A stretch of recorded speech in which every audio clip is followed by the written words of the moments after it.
Years ago, when I decided to do a project with the Carmelite nuns funded by the Templeton Foundation, two of the studies were supposed to be conducted at University of Montreal, but a third one was supposed to be conducted at McGill University, at the famous Montreal Neurological Institute founded by Penfield in the late 20s.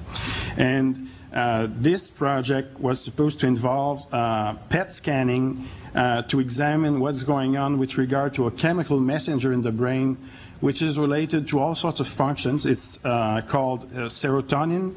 It's very much involved in mood regulation, but it's also involved in various spiritual states, mystical states. So we asked their permission to use their PET scan to do this project over there, and it's been absolutely rejected. And whereas at University of Montreal, the two projects presented were welcomed because they were at University of Montreal. The researchers thought that it was very pioneering, very innovative, very new and exciting, and the questions were considered to be worthy of scientific investigation. At McGill University, I've been told in later that neuroscience and spirituality and religion shouldn't have anything to do, and that one of the members of the committee was a very famous neuroscientist over there. I'm not going to mention her name, but she's known all around the world, and she even studied with Penfield in the 60s, and some of you may know her.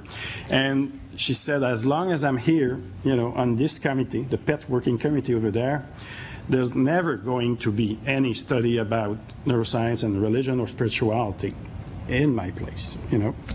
So that illustrates the, you know, the difference of view regarding this question. So it depends of, you know, on where you are. But in general, it's very polarized. So the reaction is that for some of the, a minority of colleagues, they think that it's very important to do this new kind of research, which at the same time tackles the mind-body problem, and also it shows all the shortcomings, the limitations of the materialist view.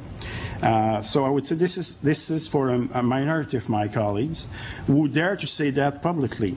But in reality, many more people, many more colleagues send me emails or have secret discussions with me saying that it's time for a major paradigm shift in neuroscience, but since we are only a minority of maverick scientists at this point, it's not possible yet to reverse the old paradigm, but a lot of young neuroscientists are very encouraged to go in that direction, but they're still afraid of having trouble to get research funding, to get a position at university. And so, because honestly, the field is still controlled by you know, the old guard, and the old guard still believes in the you know, the old doctrine that the mind is what the brain does, and that you can reduce all spiritual mystical experiences to simply electrical and chemical processes in the brain. So there's a battle. It's like a